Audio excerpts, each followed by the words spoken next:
Hello बच्चों, don't fear, दिया sir is here. आज की इस वीडियो में मैं आप लोगों को क्लास 12 इतिहास का very very important MCQ questions कराने वाला हूं, जो आप लोगों की एग्जाम में डायरेक्ट पूछा जाएगा। इतिहास का भी आप लोगों को बहुत सारा वीडियो मिलने वाला है, तो हर एक वीडियो को आप लोग देख लीजिए, जिससे आप लोगों का एग्जाम में हर एक क्वेश्चन भिड़ जाएगा और आप लोगों का बहुत ही अच्छा नंबर आने वाला है। जिस प्रकार से मैंने आप लोगों को भूगोल का एक वीडियो 9 घंटा का दिया था, जहां पर हमारा लगभग 90% क्वेश्चंस भिड़ गया था, बिल्कुल उसी प्रकार से आप लोगों को इतिहास और पॉलिटिकल साइंस का भी वीडियो दिया जाएगा।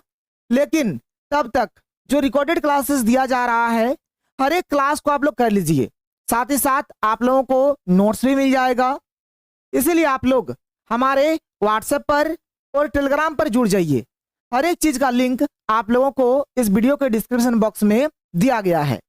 देखिए, आप लोगों का हिस्ट्री का जो एग्जाम है, यानी इतिहास का जो एग्जाम है, 14 फरवरी को होने वाला है। अभी आपके पास बहुत ही कम समय है और जितना वीडियो मैं दे रहा हूं, चुन चुन कर दे रहा हूं, जहां से पक्का क्वेश्चन आएगा। आप जो भी वीडियो को देखेंगे वहां से जरूर क्वेश्चन आएगा।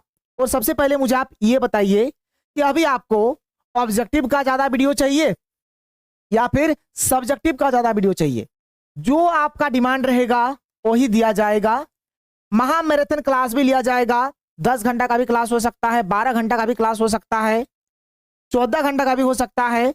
जब तक सारा पढ़ाएंगे नहीं तब तक छोड़ेंगे नहीं, और जो पढ़ाएंगे वहीं से आप लोगों के एग्जाम में क्वेश्चन आएगा। तो बाबू, महामैराथन क्लास दिया जाएगा, लेकिन अभी जो फिलहाल रिकॉर्डेड क्लासेस दिया जा रहा है, इसको पहले करो।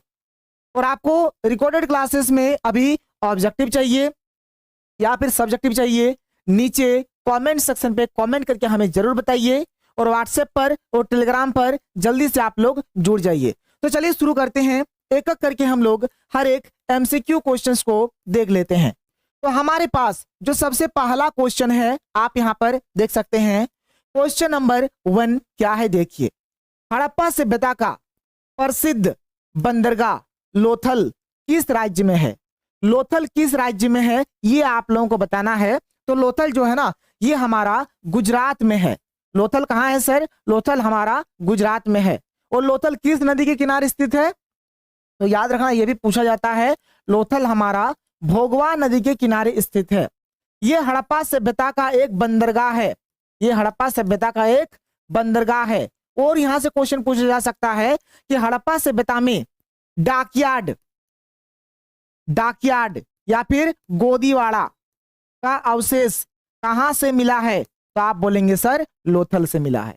कहां से मिला है? लोथल से मिला है। देखिए, लोथल से गोदीवाड़ा या फिर डाकयार्ड का अवशेष मिला है। लोथल हमारा एक बंदरगाह है। लोथल भोगवा नदी के किनारे स्थित है और लोथल हमारा गुजरात में स्थित है। इतना सारा जानकारी मैंने आप लोगों को दे दिया, इस बात को समझना। आगे देखो अगला क्वेश्चन। क्वेश्चन नंबर 2, पाटलिपुत्र की स्थापना किसने की?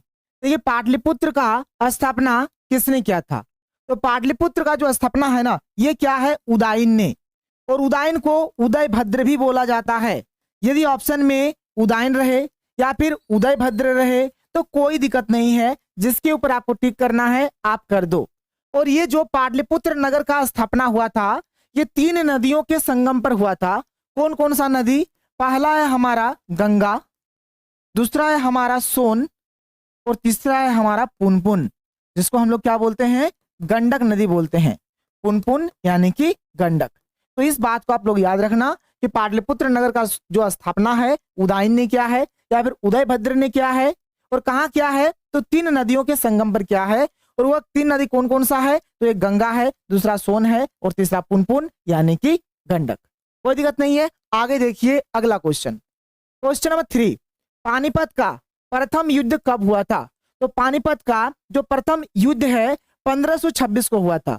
कब हुआ था बाबू? 1526 को। याद रखना, 1526 को हुआ है।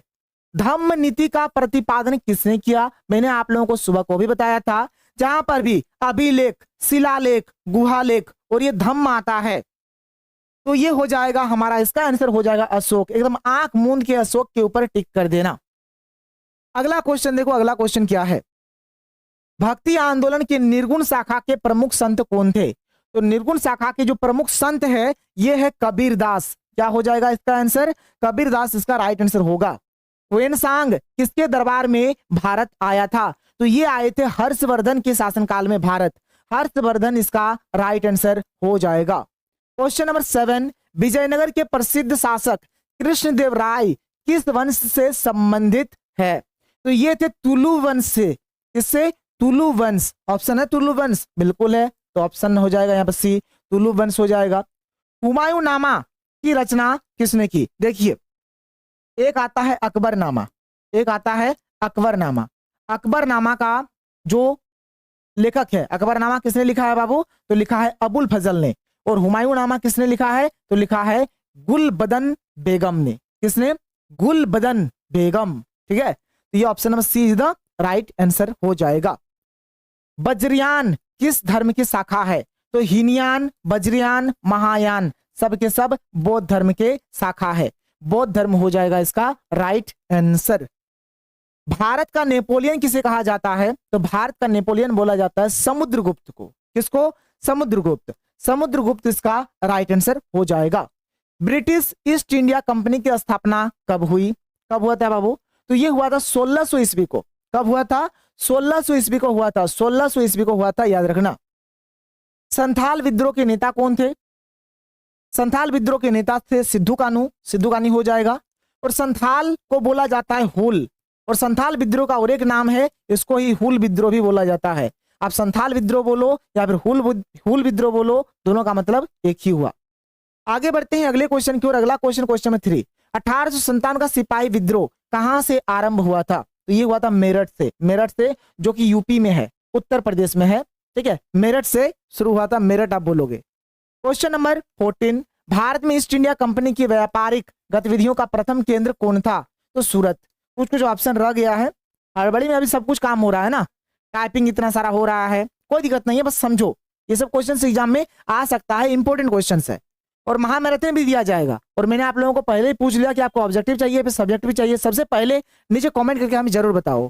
आगे देखो अगला क्वेश्चन, क्वेश्चन 15। देखो ऑब्जेक्टिव का यदि बात करें ना, तो ऑब्जेक्टिव यदि आप एग्जाम के एक दिन पहले भी पढ़ोगे तो आपका काम बन जाएगा, लेकिन सब्जेक्टिव आपको समझ समझ के पढ़ना पड़ेगा। तो यहाँ पर क्या है, 1857 के विद्रोह के कारणों में से एक चर्बी युक्त कारतूस का प्रयोग किस राइफल में किया जाता था?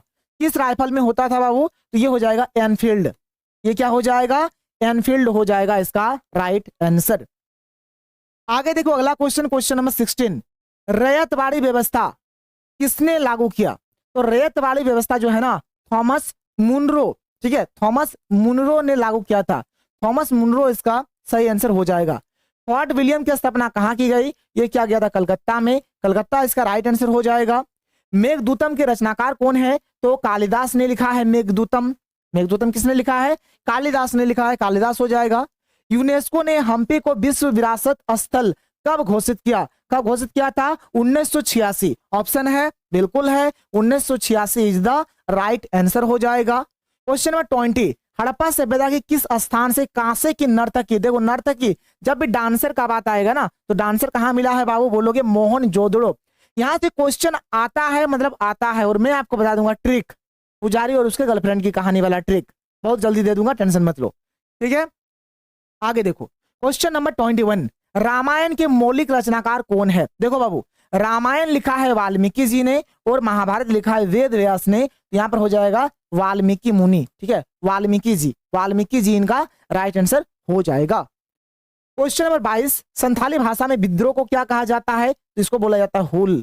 ठीक है, क्या बोला जाता है? विद्रोह को हुल बोला जाता है, हुल। संथाल विद्रोह को हुल विद्रोह भी बोलते हैं।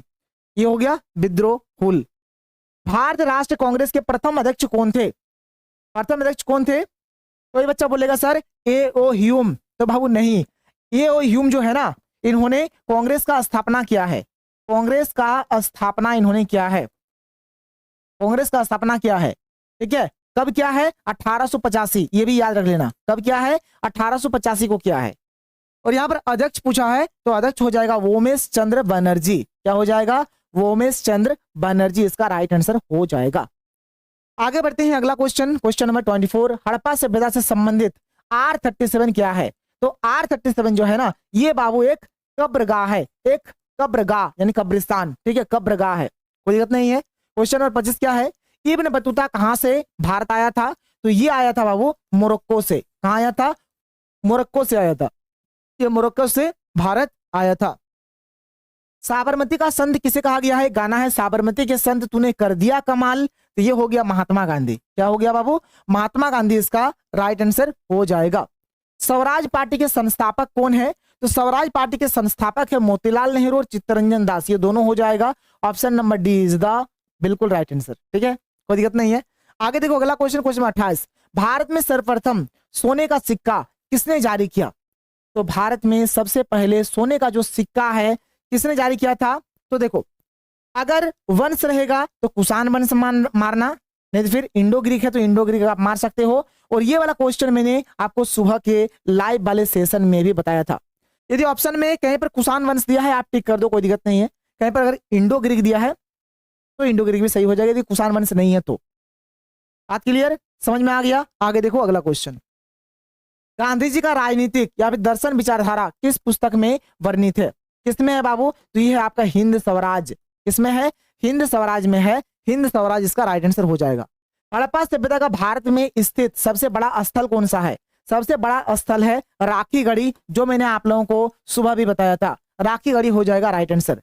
सिंधु सभ्यता का कौन सा स्थान मृतकों का टीला के रूप में विख्यात है? मोहनजोदड़ो। मोहनजोदड़ो जो है ना, देखो ये जो है ना, ये सिंधी नदी के किनारे, सॉरी, ये सिंधु नदी के किनारे स्थित है, ये सिंधु नदी के किनारे स्थित है। और मोहनजोदड़ो जो है ये सिंधी भाषा का शब्द है, ये सिंधी भाषा का शब्द है, और इसी का माने होता है मृतकों का टीला, या फिर आप इसको बोल सकते हो मुर्दों का टीला। मुर्दों का टीला, मृतकों का टीला बोलो या फिर मुर्दों का टीला बोलो, मृतकों का टीला बोलो या फिर मुर्दों का टीला बोलो। हड़प्पावासी नीले रंग के लाजवर्द मणि कहां से प्राप्त करते थे? तो सोर्तुगई से प्राप्त करते थे, जो कि सोर्तुगई कहां है? सोर्तुगई है हमारा अफगानिस्तान में, अफगानिस्तान, अफगानिस्तान, ठीक है। और खेतड़ी से क्या प्राप्त होता था? तो तांबा, ठीक है, तांबा तांबा तांबा, ठीक है। और खेतड़ी कहाँ है? खेतड़ी हमारा राजस्थान में, खेतड़ी कहाँ है बाबू? राजस्थान में है, ठीक है। और एक चीज, सोना, सोना कहाँ से प्राप्त करते थे? सोना प्राप्त करते थे दक्षिण भारत के कोलार खान से, दक्षिण भारत के कोलार खान से, दक्षिण भारत के कोलार खान से प्राप्त करते थे, दक्षिण भारत के कोलार खान से प्राप्त करते थे। तो तीनों चीज याद रखिएगा, कहीं से भी क्वेश्चन आए आप उठा के छाप दीजिएगा। अगला देखते हैं, काली चूड़ियां के नाम से कौन सा स्थान प्रसिद्ध है? तो काली से हो गया कालीबंगा, कालीबंगा हो जाएगा इसका राइट आंसर। प्रियदर्शी के नाम से किस शासक को पुकारा जाता है? प्रियदर्शी बोला जाए, प्रियदर्शी बोला जाए, तो आप बोलोगे सर अशोक। क्या हो जाएगा इसका आंसर? अशोक हो जाएगा इसका राइट आंसर। 16 महाजनपद में सबसे शक्तिशाली महाजनपद कौन सा था? इस तो महाजनपद 16 तो है, और 16 महाजनपद में जो सबसे शक्तिशाली महाजनपद है उसका नाम क्या है? उसका नाम है मगध। उस महाजनपद का नाम क्या है बाबू? उस महाजनपद का नाम है मगध, तो मगध बोलोगे। आगे देखो, मौर्य वंश का संस्थापक कौन है? तो मौर्य वंश का संस्थापक है चंद्रगुप्त मौर्य। कौन है? चंद्रगुप्त मौर्य। चंद्रगुप्त मौर्य इसका राइट आंसर हो जाएगा। धर्मसूत्र एवं धर्मशास्त्र में कितने प्रकार के विभाग की स्वीकृति दी गई है? तो विभाग यहाँ पर 8 प्रकार के हैं। विभाग कितने प्रकार के हैं? तो 8 प्रकार के विभाग है। महाभारत की रचयिता का क्या नाम है? महाभारत किसने लिखा है? अभी मैंने बताया, महाभारत लिखा है वेद व्यास ने, और रामायण लिखा है वाल्मीकि जी ने, ठीक है। रामायण वाल्मीकि जी और महाभारत वेद व्यास, याद रखोगे, कहीं से भी क्वेश्चन आ सकता है। महात्मा बुद्ध को निर्वाण की प्राप्ति कहाँ हुई? निर्वाण में होता निधन, तो निधन कहाँ हुआ था? कुशीनगर में हुआ था, जो कि उत्तर प्रदेश में है, तो कुशीनगर इसका राइट आंसर हो जाएगा। आपको पूछेगा सर ज्ञान कहाँ मिला था? तो ज्ञान मिला था बोध गया में। ज्ञान कहाँ मिला था? बोध गया में। ज्ञान मिला था बोध गया में। और मृत्यु कहाँ हुआ है? कुशीनगर में, यूपी उत्तर प्रदेश में। सांची के स्तूपों की खोज किसने की थी? तो हो जाएगा जनरल टेलर हो जाएगा। क्या हो जाएगा? जनरल टेलर इसका राइट आंसर होगा। महावीर स्वामी का जन्म कहाँ हुआ था? तो महावीर स्वामी का जो जन्म है, देखो, जन्म हुआ था कुंडग्राम में और मृत्यु हुआ है पावापुरी में। जन्म हुआ है कुंडग्राम में और मृत्यु हुआ है पावापुरी में, याद रखना इस बात को। अल-बिरूनी का जन्म कहाँ हुआ था? तो अल-बिरूनी का जो जन्म है ख्वारिज्म में हुआ था। ये कहाँ हुआ था? ख्वारिज्म में हुआ था। निम्न में से कौन एक विदेशी यात्री चिकित्सक था? चिकित्सक भी था। तो फ्रांसिस बर्नियर, ठीक है, फ्रांसिस बर्नियर। फ्रांसिस नहीं है, यहाँ पर फ्रांसवा लिखा है, कोई दिक्कत नहीं है, फ्रांसवा बर्नियर बोलो चलेगा। रामानंद के शिष्य है रैदास, कबीर, धन्ना, पीपा, सब हो जाएगा इनमें से सभी, इसका राइट आंसर होगा। ख्वाजा मुइनुद्दीन चिश्ती की खानका कहाँ है? तो ये है आपका अजमेर में, ठीक है, ये कहाँ है इनका? अजमेर में है, याद रखना। इसका है अजमेर में, बाद बाकी का कहाँ है? तो दिल्ली में है। हरिहर और बुक्का किस वंश के शासक थे? हरिहर और बुक्का जिन्होंने विजयनगर साम्राज्य का स्थापना किया है, हरिहर और बुक्का किस वंश से थे बाबू? तो ये थे संगम वंश से। और तुलुप वंश से कौन थे? कृष्णदेव राय, अभी मैंने पढ़ाया कृष्णदेव राय। कृष्णदेव राय किस वंश से थे? तो तुलुप वंश से थे। आमुक्तमाल्याद नामक ग्रंथ के लेखक कौन है? कृष्णदेव राय हो जाएगा, ठीक है। जामवंती कल्याणम, देखो जामवंती कल्याणम, ध्यान सुनो, जामवंती कल्याणम और आमुक्तमाल्याद किन्होंने लिखा है? तो कृष्णदेव राय ने लिखा है, याद रखना। 16वीं 17वीं सदी के दौरान भारत में करीब कितने प्रतिशत लोग गांव में रहते थे? तो 85% इसका राइट आंसर हो जाएगा। अकबरनामा की किस खंड को आईन ए अकबरी कहा जाता है? तो आईन ए अकबरी, अकबरनामा का, ध्यान से सुनो, अकबरनामा जो है ना ये 3 पार्ट में बटा हुआ है, पार्ट 1, पार्ट 2, पार्ट 3। और ये जो पार्ट 3 है, पार्ट 3 का नाम है आईन ए अकबरी। पार्ट 3 का नाम क्या है? आईन ए अकबरी। और ये जो आईन ए अकबरी है ये आगे 5 भागों में बटा हुआ है, 1, 2, 3, 4 और 5, ठीक है। तो अकबरनामा का जो तीसरा खंड है इसी को आईन ए अकबरी बोलते हैं, तो तीसरा खंड हो जाएगा। और अकबरनामा या फिर आईन ए अकबरी, अगर इसके लेखक का नाम पूछा जाए कि किसने लिखा है बाबू, आप ये बता दो, तो आप क्या बोलोगे? क्या बोलोगे? अबुल फजल। अबुल फजल ने लिखा है। किसने लिखा है? अबुल फजल। किसने लिखा है? अबुल फजल ने लिखा है, इस बात को याद रखो। तंबाकू का सेवन सबसे पहले किस मुगल सम्राट ने किया था? तो शुरुआत किया था अकबर ने और उस पर प्रतिबंध लगाया है जहांगीर ने। ध्यान सुनो, शुरुआत किया है अकबर ने और प्रतिबंध लगाया है जहांगीर ने। ये दोनों चीज याद रखना, कभी शुरुआत पूछता है तो कभी प्रतिबंध पूछता है। संथाल लोग राजमहल की पहाड़ियों में कब से आकर बसने लगे? तो 1800 के दशक हो जाएगा, 1800 के दशक इसका राइट आंसर होगा। दक्कन दंगा आयोग ने ब्रिटिश पार्लियामेंट में रिपोर्ट कब पेश किया? इसको दक्कन दंगा आयोग का जो रिपोर्ट था ये हो जाएगा 1878। 1878 इसका राइट आंसर होगा। सहायक संधि नामक व्यवस्था किसने तैयार की थी? तो ये क्या था? लॉर्ड बेलेस्ली ने। अठारह संतान के दौरान बिहार से विद्रोह का नेतृत्व किसने किया था? ये किए थे बाबू कुंवर सिंह ने। किन्होंने किया था? कुंवर सिंह हो जाएगा इसका राइट आंसर। मुगल बादशाह बहादुर शाह द्वितीय को गिरफ्तार करके कहां भेजा गया? कहां भेजा गया था? तो रंगून भेजा गया था, रंगून हो जाएगा इसका राइट आंसर। महात्मा गांधी दक्षिण अफ्रीका से कब लौटे? देखो दक्षिण अफ्रीका गए थे 1893 को। इसको आप ऐसे याद रखो कि महात्मा गांधी जब 18 साल के हो गए तो वो तैर तैर के कहाँ गए थे? अफ्रीका गए थे। तो तैर के गए थे 13 से 93, 18 से 18 साल तो गए थे 1893 में और आए थे 1915 में। कब आए थे बाबू? तो बोलोगे सर 1915 में आए थे। कब आए थे? 1915 में वापस आए थे। असहयोग आंदोलन की शुरुआत किसने की? तो असहयोग आंदोलन का शुरुआत क्या है? महात्मा गांधी ने। किसने किया है? महात्मा गांधी ने असहयोग आंदोलन शुरू किया था। भारत छोड़ो आंदोलन कब हुआ? तो भारत छोड़ो आंदोलन हुआ था 1942 को। कब हुआ था? 1942 is the right answer. Bharat का संविधान कब बना, सॉरी कब लागू हुआ? देखो भारत का संविधान कब लागू हुआ? तो भारत का संविधान लागू हुआ था 26 जनवरी 1950 को। इस दिन लागू हुआ, ध्यान सुनो, इस दिन लागू हुआ था और 26 नवंबर 1949 को ये बन गया था। ठीक है, ये बन गया था और ये लागू हुआ था, ये लागू हुआ था। कोई दिक्कत, कोई प्रॉब्लम नहीं है। 26 जनवरी 1950 को लागू हो गया, 26 नवंबर 1949 को बन गया था। अगला क्वेश्चन क्या है कि भारत के संविधान के प्रारूप समिति के अध्यक्ष कौन थे? तो प्रारूप समिति के अध्यक्ष थे डॉक्टर भीमराव अंबेडकर। ठीक है, तो देखो आज मैंने आपको 60 क्वेश्चंस बताया जो आपके लिए इंपॉर्टेंट है। आगे आपको और भी वीडियो मिलेगा और किस चीज का क्लास चाहिए, किस चीज का वीडियो चाहिए, नीचे कमेंट सेक्शन पे कमेंट करके जरूर बताएं। तो मिलते हैं हम लोग अगले वीडियो में। थैंक यू, जय हिंद।